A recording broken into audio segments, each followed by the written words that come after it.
Now let us welcome the part 4 haloalkanes and haloarenes.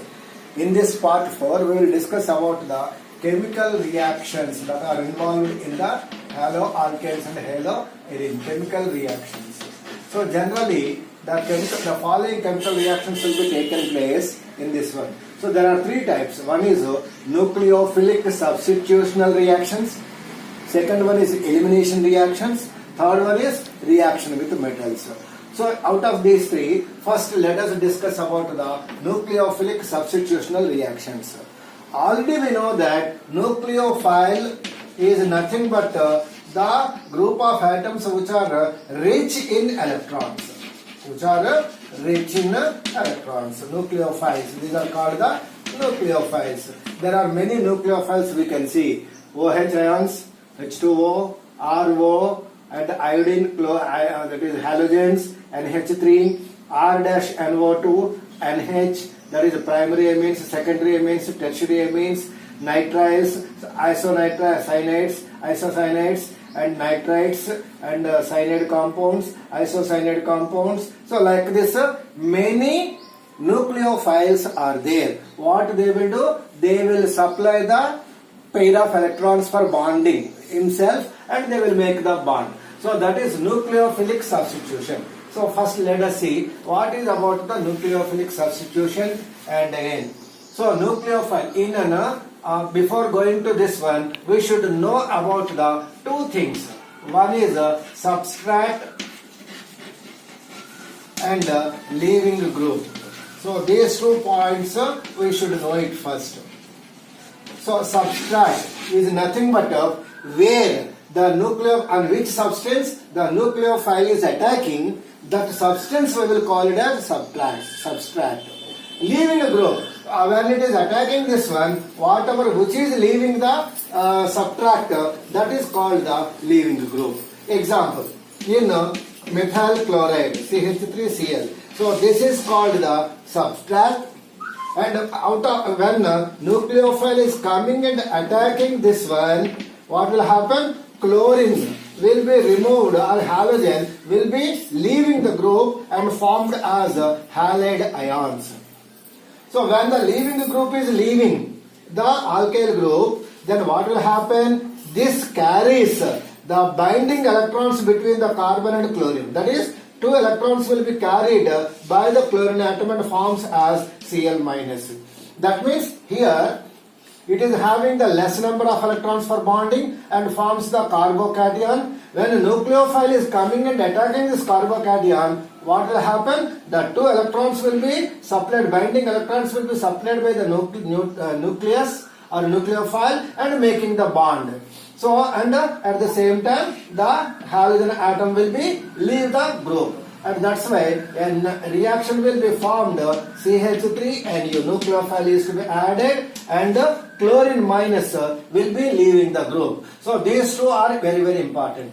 Since nucleophile is attacking and substituting the another nucleophile, so that's why these reactions we are calling it as the nucleophilic substitutional reactions. That is, nucleophile will be substituted by another nucleophile.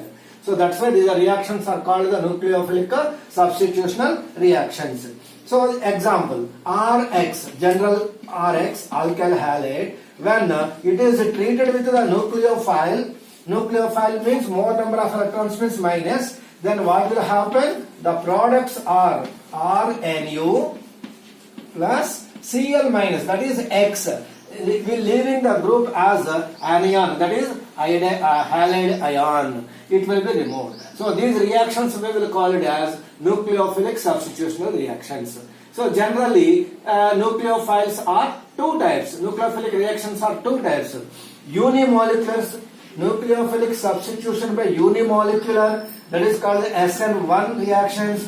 Unimolecular nucleic substitution reactions into bimolecular, that is called the SN2 mechanism. So these 2 reactions we will learn further. And if you observe the tabular form, and we will go through the nucleophiles and the attacking the nucleophiles and what are the compounds will be formed, those things we will learn now. nucleophile HO. That means if the nucleophile is attacking by OH group, then the formation compounds or products may be alcohols. At the same time, water, H2O, they are also forming the alcohols only, but R-O, alkyl oxides. So they will form the ethers, and halogens means they will form the alkyl halides, and NH3 group, that is, if it is NH3 group, they will form the primary amines RNH2, and if it is RNH2 is the nucleophile, it will form the RNHR-, that is called the secondary amines. And if the nucleophile is R-, that is two alkyl groups are different with NH group, they are called the tertiary amines. Amines will be formed. If it is cyanide group, that is C triple bond N, they are called the nitrile compounds or cyanide compounds. If it is binding by the N group, N with N from the CN group, they are called the isocyanates or isonitriles. And NO2 group, CN group, these two are, they can make the bonds with the two different atoms, with carbon as well as the nitrogen in cyanide, CN group, and in nitrogen and oxygen in nitrites. So they will form the, if it is cyanide, nitrile cyanide, nitriles, if it is NC group, isocyanates, if it is O, in NO2, they are called the alkyl nitrites. If it is N, it is called the nitroalkanes. And again, acidic groups are R-C double bond O, that is, they will form the esters. If it is H, hydrocarbons, and if it is R, alkanes they will form. So these are the main nucleophiles that are attacking this haloalkanes, and the class of main products also we should know it. So in this one, two types of, that is any molecule which can, groups like cyanates and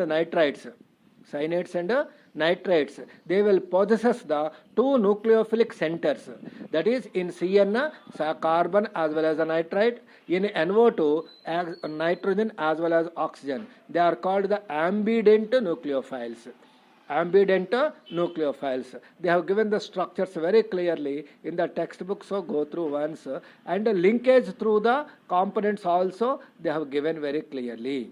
So just go through and we will see the mechanism afterwards, SN2 mechanism and SN1 mechanism. We will go through.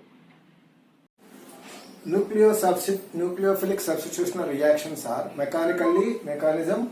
Two types of mechanism is there: SN1 mechanism and SN2 mechanism. SN1 means nucleophilic substitutional reactions in unimolecular, and SN2 means nucleophilic substitution in the bimolecules. So now let us see. Generally, this SN1 mechanism will takes place in the presence of protic solvents.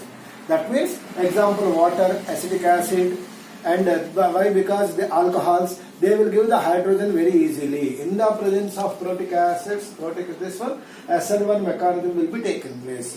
Example, that is then tertiary butyl bromide reacts with the hydroxyl ions, they will give the tertiary butyl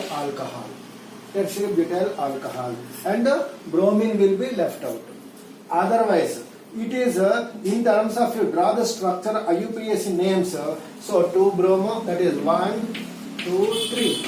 So this is the longest chain, so 2, 3, and again, so that's why it is called the propane. And where the methyl group is attached at the second carbon, bromine is also there. So 2-bromo, 2-methyl propane. If it is treated with the OH group, hydroxyl group, then what will happen?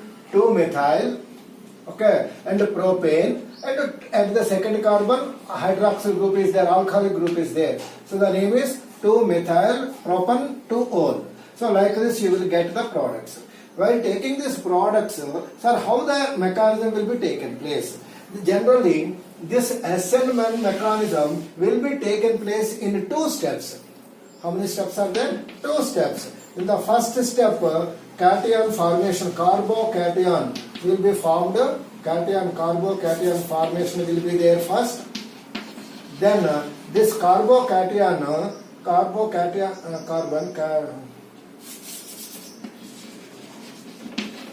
carbocation will be formed.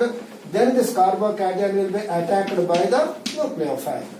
Then when the nucleophile is attacking, the halide group will be moved away from this one. So it will be taken in the 2 steps. Out of these 2 steps, first step is the slowest step, that is formation of carbocation is the slowest step. So this is also called the rate determining step of the SN1 mechanism. So how it will be formed, let us see. The example we will see. Now here, that is tertiary butane, bromobutane, CH3, CH3 and bromine. Then when the nucleus is coming and attacking this one, then what will happen? First of all, a bond breakage will be there between the carbon and halogen. When the bond breakage is there, then what will happen? This bromine or halogen atom, it will be taken both the electron bonding electrons, and ultimately this carbon will form as the carbocation. So that is the first step. Plus, and bromine will be there as minus. Then second step, the nucleophile OH, O minus H, will come and attack this carbocation and forms the COH, bond formation will be there. Then at the same time, bromine ion will be leaving the group. So it is formed in the 2 steps. So since it is forming the slowest step, is mainly, it is not depend upon it is depend upon only the concentration of this subtrust only, but not on the nucleophile. So that's why it will follows the first order reaction. First order reaction means it is mainly depend upon the concentration of the subtract, but not on the nucleophile concentration. So that's why it will follows the first order reaction. That means SN1 mechanism will be followed in 2 steps. First, formation of carbocation. Second one, nucleophile attacking. When the carbocation is forming, then ultimately that is the bromine. That means how it will be done? So it will be done OH minus. Okay, and they will be taken place. I told in the beginning that protic acids only. So protons, they will take it and form the water, and slowly in the solvation, the bond breakage will be there between the carbon and bromine. So that's why the carbocation will be formed and bromine ion will be separated, right? Then after nucleophile is attacking, again it is coming nearer to the carbocation and the bromine will be in the group. So like this, SN1 mechanism will be taking place. Now, let us see the SN2 mechanism. SN2 mechanism is in bimolecular reactions, nucleophilic substitutional reactions. Generally, these reactions will be taken place in a single step. That means, in the intermediate also will be formed. That means, in this one, nucleophile will come and attack, at the same time making the bond with the carbon, at the same time breaking the bond between the carbon and the halogen also will be taken place. Both simultaneously it will be taken place. So that's why we will say that it will be formed in a single step. That is the main thing. Generally, carbon methyl chloride CH3Cl reacts with OH minus. What will happen? Here, since the 3 hydrogens are there, chlorine is there. Then, when OH, that is nucleophile, is coming and attacking this one, means what will happen? These hydrogen atoms slowly, OH minus ions, they will come, and when they are approaching, these hydrogen atoms, they will transfer. That is, their positions will be changes. Slowly breakage of between this carbon and chlorine will be taken place and forms the COH, and here hydrogen, here hydrogen, here hydrogen, plus Cl minus will be forming.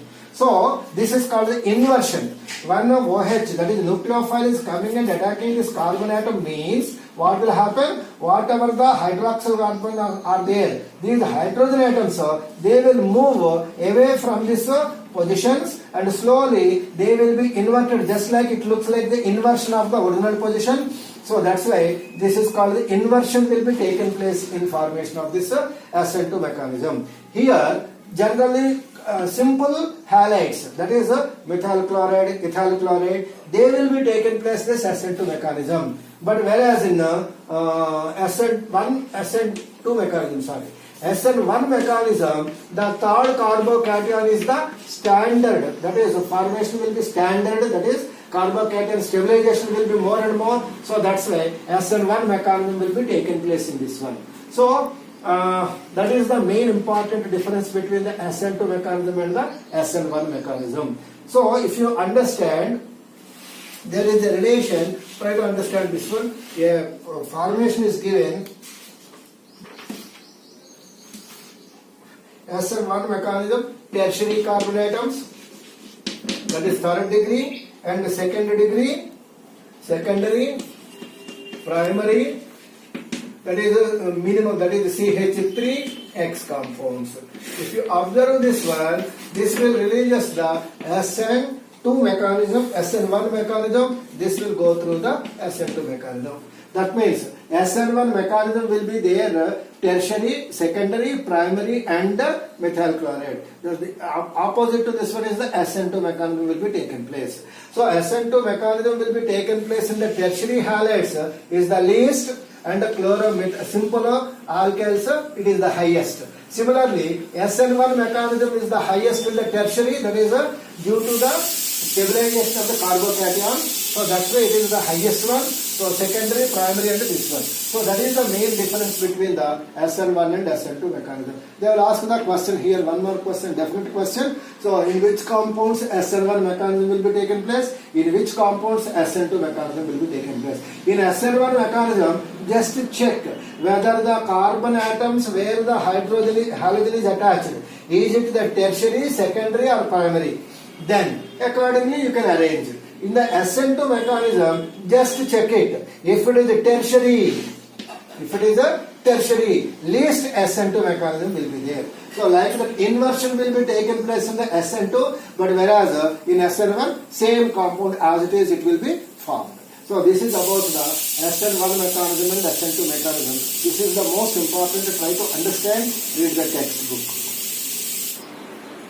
Already we discussed that due to the stability of the carbocation, they will be favorable towards the SN1 mechanism.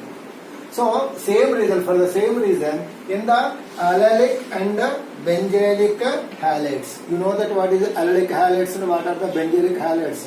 So in those things also, the same reason they will be favorable towards the SN1 mechanism. That is the most important.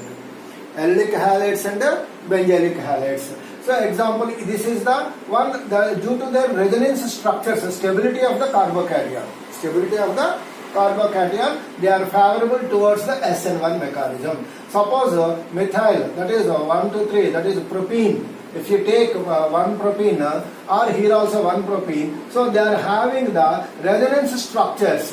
That means if the carbon double bond character, if it is there, means automatically here plus will come and the carbocation will be formed. In the allylic benzylic halides also.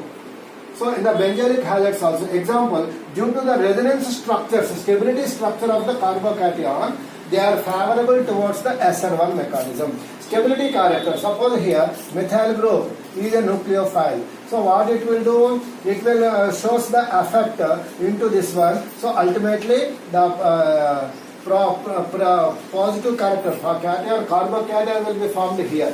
So in the second one, the double bond character, if it is shifted to this, the second character, it will be formed here, the plus of carbocation. So like this, carbocation structures are forming due to the stability of the resonance structures. They will get the stability and they will show us the SN1 mechanism. Similarly, in the place of alkyl groups, already we discussed that iodine, alkyl iodides are having the more SN1 character towards S1 character than the RF. So the reactivity also will carry in this manner. So most important is SN1 and SN2. In which compounds they will carry the SN1 mechanism, in which compounds they will carry the SN2 mechanism, that you should know it.